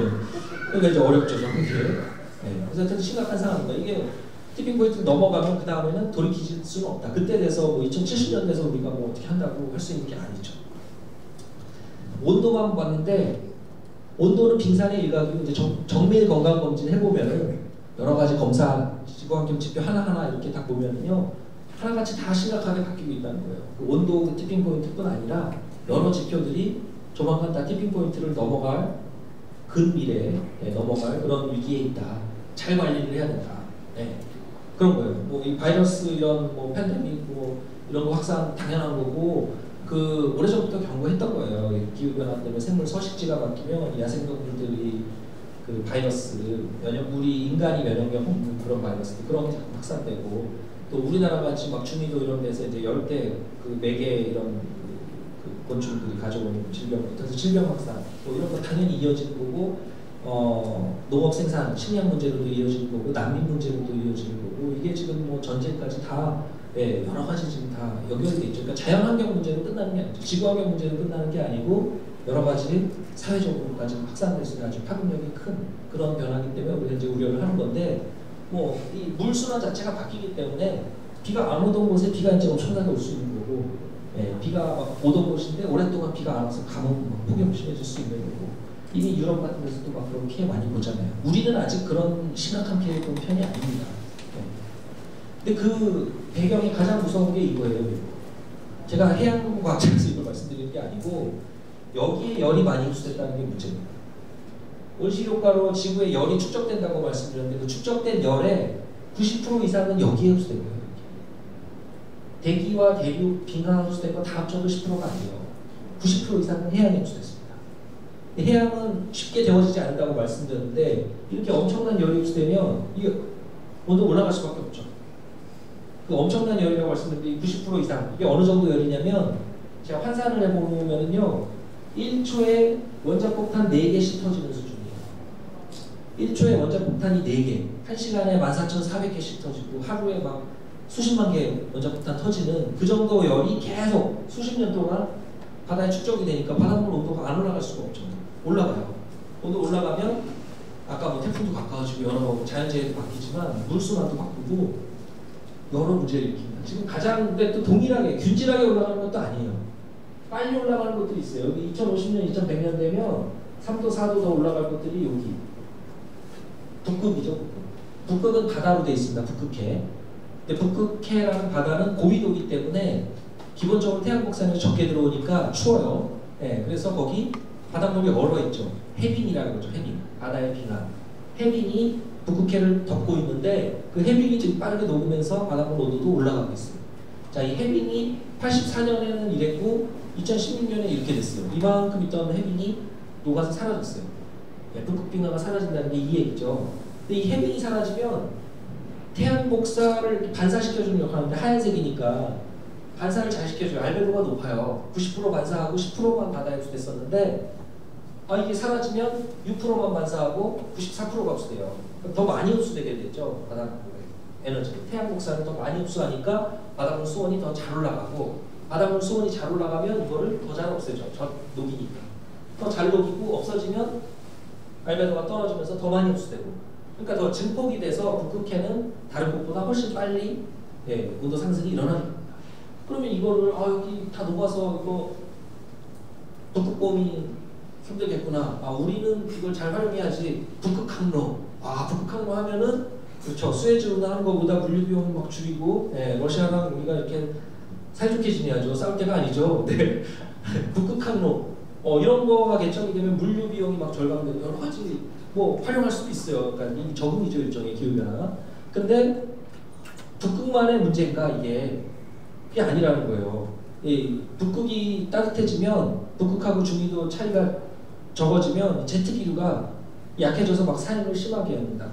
제트기류 산행하다 보면 이게 내려와서 가는 경로에는 이 북극에 가둬뒀던 차가운 냉기가 막 중위도까지 영향을 미치죠. 그럼 원래 중위도에서는 경험하지 않았던 그 북극의 그 한기, 북극 한파 이런 게 막 찾아오죠. 영하 40도, 막 영하 50도 이런 막 미국이 그때 뉴욕에 막 이런 한파 심해지고 그러니까 이 당선인 오늘 트럼프 대통령 많이 나오네요. 여기 지금 뭐 극심한 한파가 기록적인 한파가 몰아친다. 지구 온난화 어디 간 거야? 막 그런 거를 트위터 X에다가 막 남겼었죠. 패러디한 거죠. 도대체 지구 온난화 뭐 어디 갔냐? 이렇게 한파 막 지구 온난화면 따뜻해져야 되는 거 아니냐? 그 아니죠. 지구 온난화는 아까 지금 평균 온도 올라가는 거고 그것 때문에 덥거나 추운 거 아니잖아요. 폭염 때문에 더운 거고 한파 때문에 추운 거예요. 기상현상입니다. 기상현상. 그죠? 한파. 그러니까 저는 사실 2분의 이 X보다 2분의 그 답을 단 X 이것 때문에 제가 가져온 건데 어떤 친구가 거기에 답 트위터에 X를 달았죠. 저는 당신보다 54세 젊습니다. 저는 고등학교를 중간 성적으로 졸업했습니다. 그런 저도 당신에게 기후와 기상이 다르다는 거는 이야기 드릴 수가 있어요. 당신이 원하시면은 제가 초등학교 2학년 때 썼던 백과사전을 빌려드릴 수 있습니다. 거기는 그림도 많고 이렇게 설명이 잘 돼 있습니다. 이런 뜻에서 이렇게 다른 친구가 있는데 기후와 기상이 다르다는 아주 기본적인 과학 상식도 제 미국 대통령이 되신 분이 모르시기 때문에 이렇게 문제가 된 거예요. 네. 그래서 북극은 너무 빨리 더워진다. 북극만의 문제가 아니다. 북극이 온난화다 이렇게. 북극만의 문제가 아니고 북반구 중위도에 사는 국가들도 북극 한파 같은 이런 기상재해 더 심해질 수도 있다. 한파도 심해질 수 있다. 또 아까 태풍, 이 열대 이쪽 태평양에서 만들어지는 거잖아요. 근데 여기에 바닷물 수온이 높아서 원풀이라고 부르는데 이 원풀이 지금 확장하고 있고 원풀 수온도 올라가고 있어요. 그러면 여기 태풍이 점점 더 강하고 위력적이고 습하고 이런 태풍을 만드는 조건으로 바뀌고 있는 거죠. 이산화탄소 농도를 4배 높여서 시뮬레이션을 해보면은 막 북반구 여기 태풍이 다 덮어버리고 태풍 때문에 못 살겠는 거예요. 사람들이. 그러니까 이 태풍도 바뀌고 있다라는 거고 이 바닷물의 수온이 바뀌면 표층 수온 분포가 바뀌면 대기를 대우시키는 대기의 대류 패턴이 바뀌어요. 대표적인 게 태평양 동쪽 서쪽 열대 태평양의 동서간의 온도차 때문에 대류 패턴 바뀌면서 만들어지는 우리 엘니뇨, 라니냐 이렇게 부르는 현상들이죠. 태평양 발로 기후 변동 막 이런 게 있고요. 인도양에도 그런 게 있어요. 인도양 서쪽 동쪽 사이의 온도차가 이렇게 심해지거나 이럴 때 대기의 대류 패턴이 바뀌면서 홍수, 가뭄 이런 기상재해들이 곳곳에서 막 심해집니다. 인도양에는 2019년에 가을에 그런 일이 아주 심하게 있었고요. 2020년도에 동아시아에 그래서 아까 우리 태풍이니 이상기후도 많이 접한 건데요. 이 사례는 또 재밌는 사례여서 이번에는 JTBC보다 요새는 또 TVN에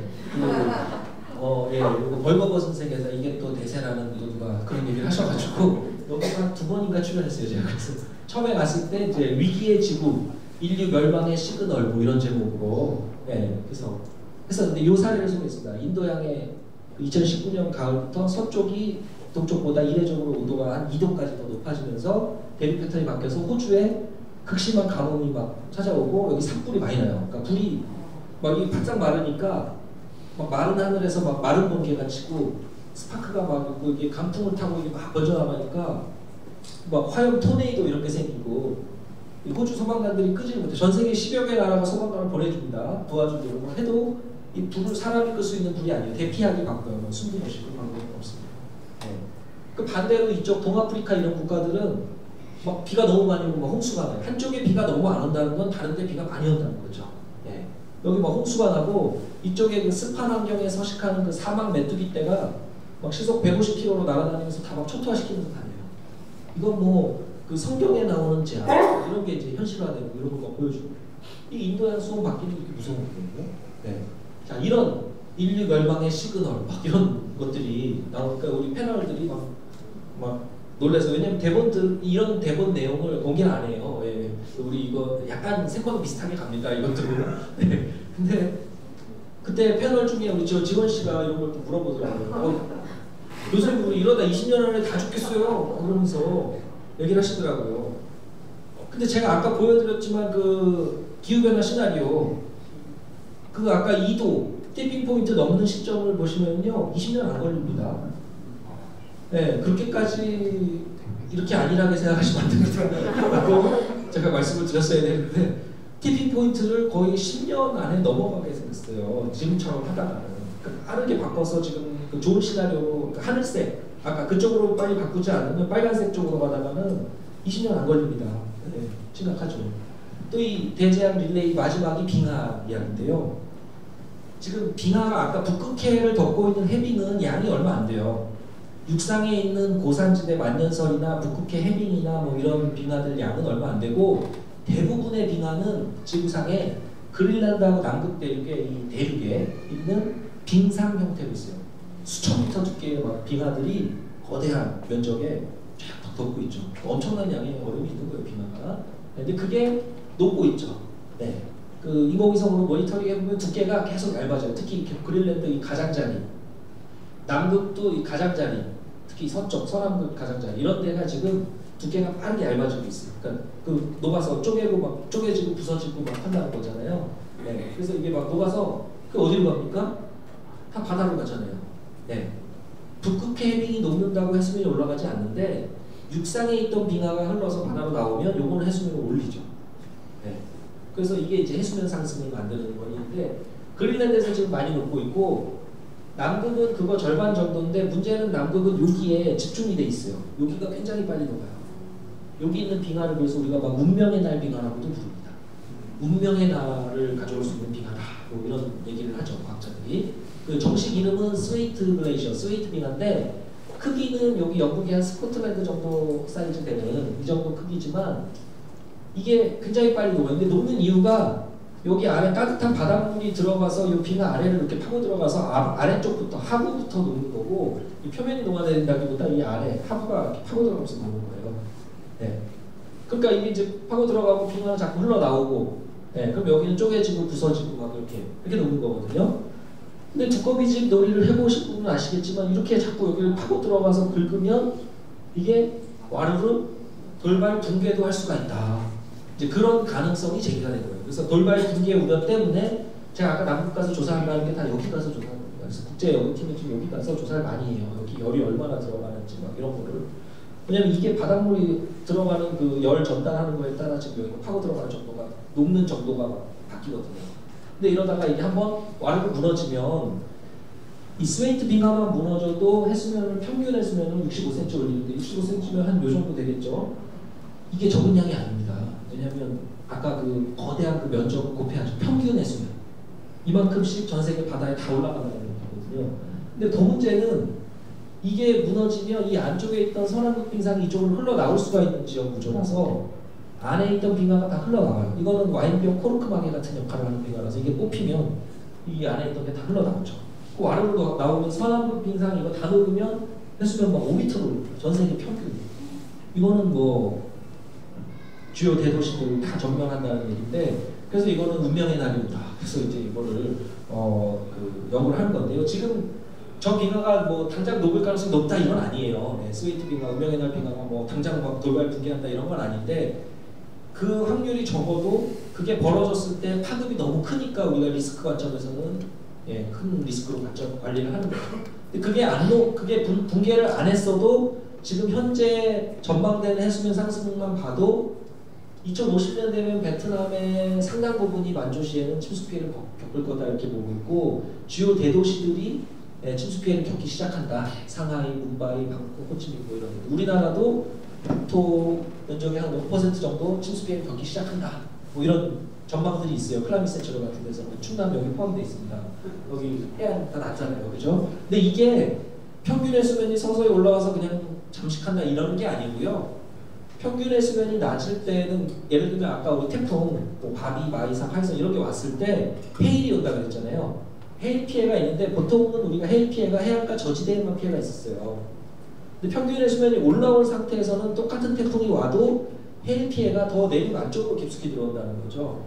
네, 그런 것들을 말합니다. 그런 태풍이 한 번씩 왔을 때 해일 피해가 이제 안쪽으로 더 깊숙이 똑같은 태풍이 와도 근데 똑같은 태풍이 오는 게 아니고 태풍도 강해지고 있어요.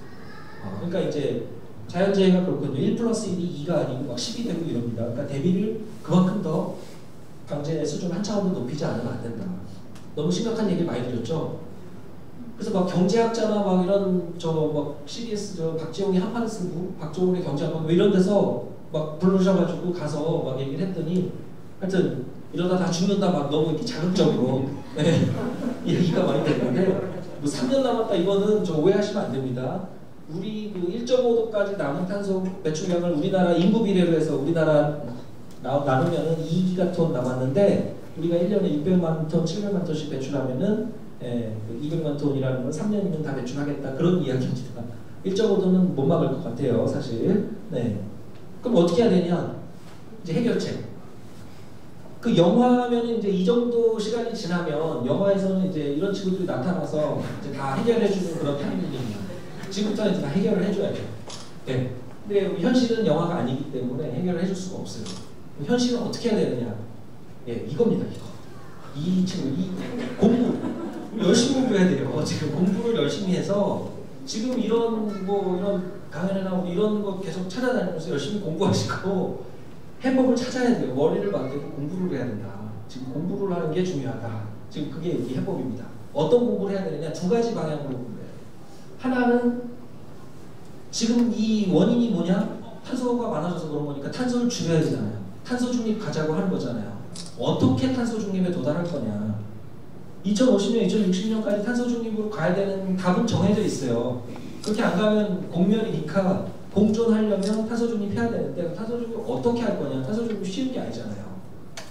그러니까 에너지 만드는 발전 방식부터 뭐 자원 순환, 이동, 교통 수단, 그 다음에 건축 부문까지 모든 부문에서 탄소 배출량은 최소화하고 자연 생태계를 건강하게 해가지고 탄소 흡수력은 높이고 탄소 중립으로 가기 위한 여러 방안들을 모든 부문에서 다 고민을 해야 되죠. 공부를 많이 해야 됩니다. 거의 문명을 바꾸는 수준으로 해야 되기 때문에 공부를 많이 해야 돼요. 에너지 전환이라든가 이런 것들. 노력이 정말 많이 필요하고요. 그러면 이제 탄소 중립하는 그 기후 변화를 좀 늦추는 거죠. 그러니까 기후 변화 속도를 늦추는, 너무 빠르니까 그 속도를 늦추는 완화 노력만 하면 되느냐? 아니죠. 기후 변화 완화, 탄소 줄이고 해도 재난 재해 앞으로 더 심해집니다. 그 심해지는 자연 재해, 재난 피해를 줄여야 되잖아요. 바뀌는 기후에 적응해야 됩니다. 앞으로 바뀌는 기후에 적응하는 게 굉장히 중요해요. 기후 변화 적응이 완화 못지않게 굉장히 중요하다는 겁니다. 그래서 적응 노력. 예를 들면 자연재해 피해 줄이기 위해서 여러 가지 노력을 해야죠. 자연재해 왜 발생하는가, 발생 특성 뭐 이런 건 자연과학인데 과학도 관심을 가지고 해야 되고, 근데 피해는 또 사회적이잖아요. 그 사회적으로 어떻게 대비를 해야 되고 하는 사회과학도 해야 되고, 또 방제 시설들 이런 거 공학적으로 기술적으로 막 해야 되는 것들 있잖아요. 공학도 해야 되고 자연과학, 사회과학, 공학 뭐 공부 열심히 해야 되는데 전 과목 열심히 해야 됩니다. 나는 문과, 나는 이과, 나는 수학만 해, 나는 뭐 영어만, 이거 안 돼요. 다 해야 돼요. 전 과목 열심히, 우리 아이들이 전 과목 다 융합적으로, 융복합적으로 전 과목 열심히 공부해야 됩니다. 여기서 살아남는 법은 열심히 공부하는 융복합 교육이다. 그렇게 말씀드릴 수 있고요. 이거 적응 노력도 열심히 해야 된다. 완화 노력, 적응 노력. 근데 아까 과학하고 약간 구분해서 제가 말씀드렸는데 기술을, 과학과 기술이 다르죠. 우리나라 과학기술 막 이렇게 써서 같은 거 같은 이과 그냥 이러는데 과학하고 기술 엄연히 다릅니다. 아까 운명의 날비나 이게 왜 녹는지, 아래를 파고 들어가서 녹인다고 말씀드렸잖아요. 그 원인 규명하고 하는 게 과학이에요. 그죠? 자연 그대로 이게 왜 그런가 진단하고 원인을 규명하고 하는 것들, 그거 과학이에요. 과학적으로 원인을 좀 알아냈어요. 따뜻한 물이 들어가서 여기를 뭐 파고 들어가서 녹인다. 그럼 사람들이 이제 기술적인, 공학적인 해법을 생각합니다. 해법의 하나가 이게 막 흘러나오고 이게 파고 들어가서 녹이는데 여기 따뜻한 물이 들어가서 문제니까 따뜻한 물 들어가는 길목에 해저 제방을 쌓아서 여기 따뜻한 물이 못 들어가게 여기를 막자. 여기 해저 제방 쌓는 아이디어, 기술적이죠. 인위적으로, 공학적으로 하자는 얘기예요. 그다음에 여기 구멍을 뚫어서 여기 파고 들어가면서 녹이는 게 문제니까 여기 구멍을 뚫어서 여기를 드라이시켜서 여기를 얼리자. 파고 들어가지 못하게 하자. 또 그다음에 흘러나오는 게 문제니까 여기 지지대를 세워줘서 이거를 버틸 수 있게 막아주자. 붙잡아주자. 뭐 이런 기술적인, 공학적인 해법이 나오는 겁니다. 과학에서 출발하면 기술적, 공학적 해법들, 아이디어가 나오는 거죠.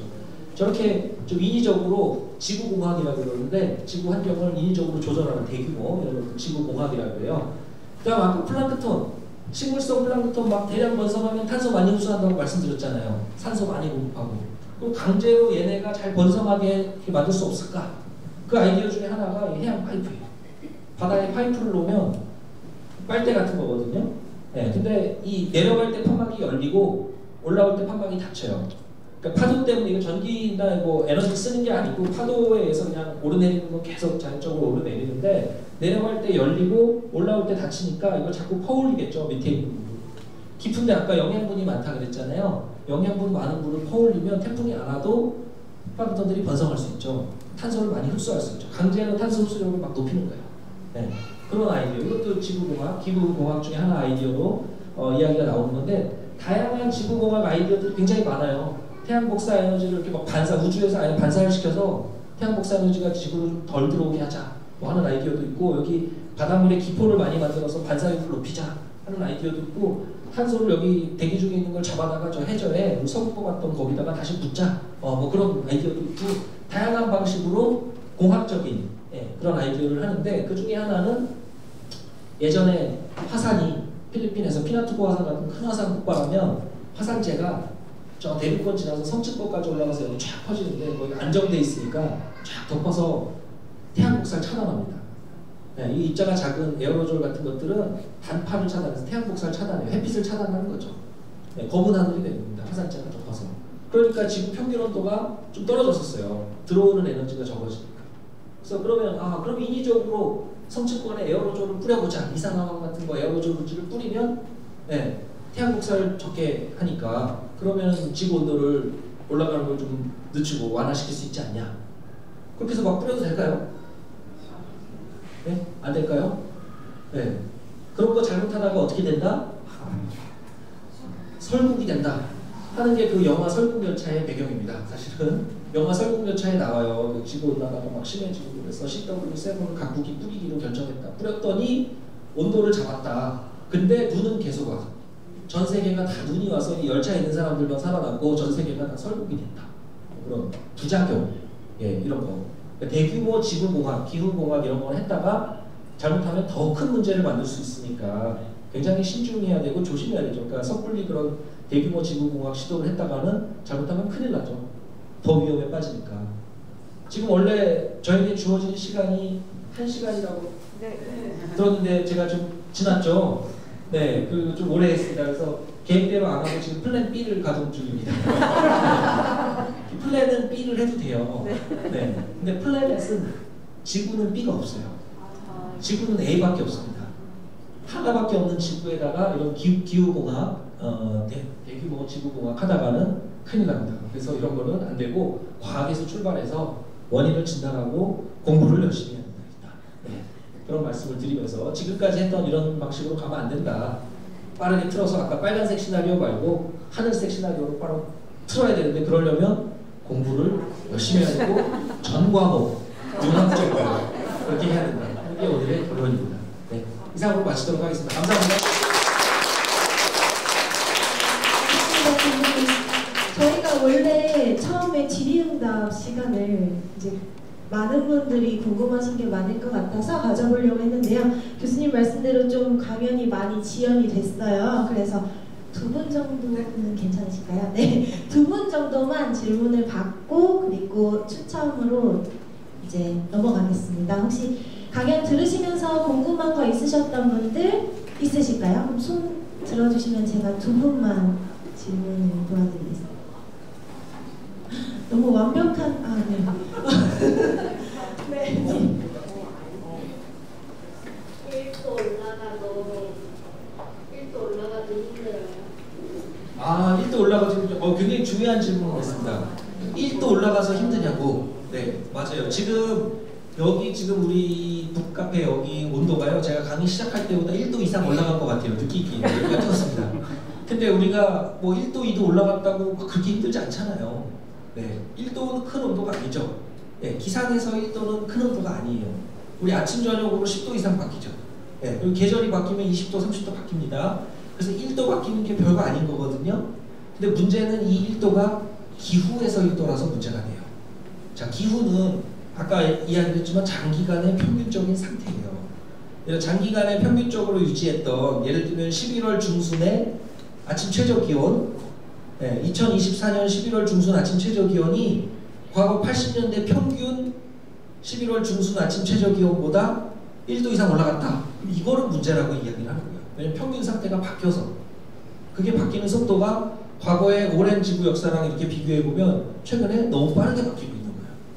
그러다 보니까 이 온도만 바뀌는 게 아니고 지구 환경 지표 곳곳에 여러 가지 문제가 생기는 거예요. 그러니까 사람으로 치면 장기 하나하나가 다 아픈데 온도를 재보니까 그게 발열이 있어서 일단 온도에서 우리가 알 수가 있는 거예요.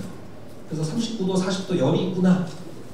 1도 올라갔으니까 뭐 그 정도는 괜찮아 이럴 수 없잖아요. 사람 체온이 1도 이상 올라가면 어디 아프구나. 가서 검사를 받아봐야 되잖아요. 네, 그런 진단을 하기 위해서 온도를 가지고 지금 평균 온도로 보는 건데 그게 1도 이상 기후 관점에서 올라갔다. 이거는 지구의 지금 열 균형이 과거와 달라졌다. 그래서 문제라고 지금 이야기를 합니다. 네. 네, 감사합니다.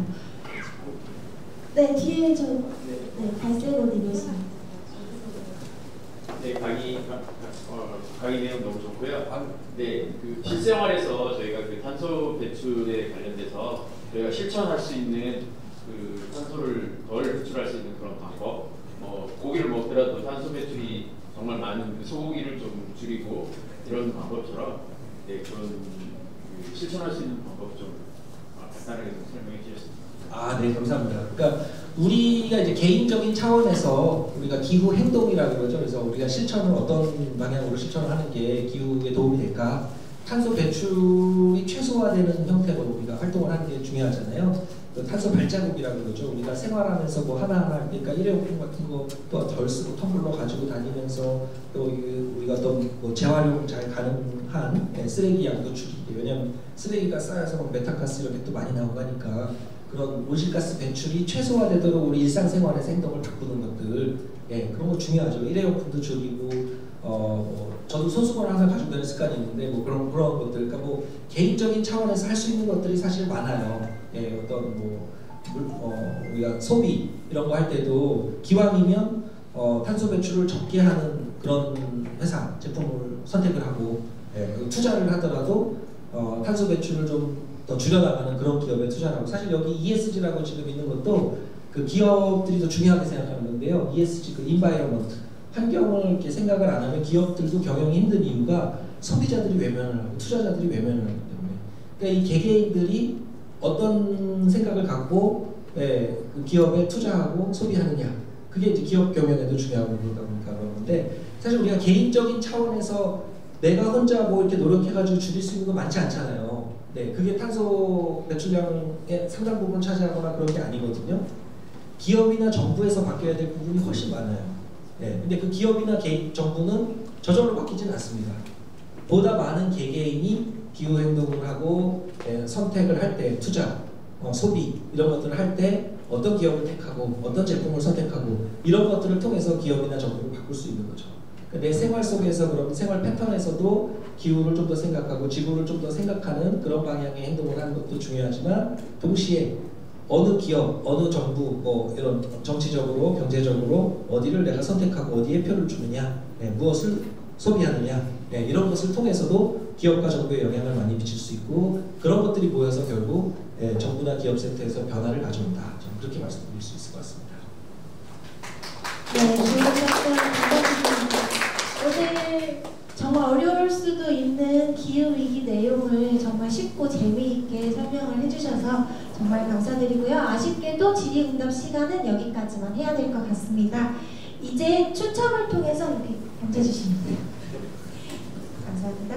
이제 추첨을 통해 교수님의 친필 사인이 담긴 2도가 오르기 전에를 10분께 증정하도록 하겠습니다.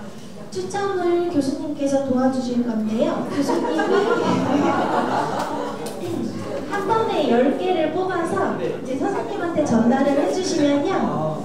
제가 호명을 해드릴 거예요. 그런데 호명 받으신 분은 지금 바로 앞에 나오시는 게 아니고 강연 종료 후에 강연장 출구 쪽에서 번호표와 책을 교환을 하고 가시면 돼요.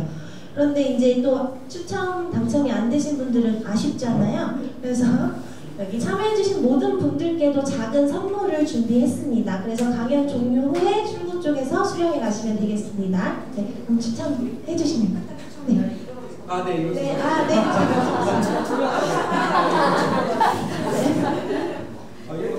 과학보다 어려운 아주 공정하게 하겠습니다. 하나 뽑았습니다. 뽑으셨습니다. 한꺼번에 제가 호명할게요. 10개 한꺼번에 뽑아주시면 네.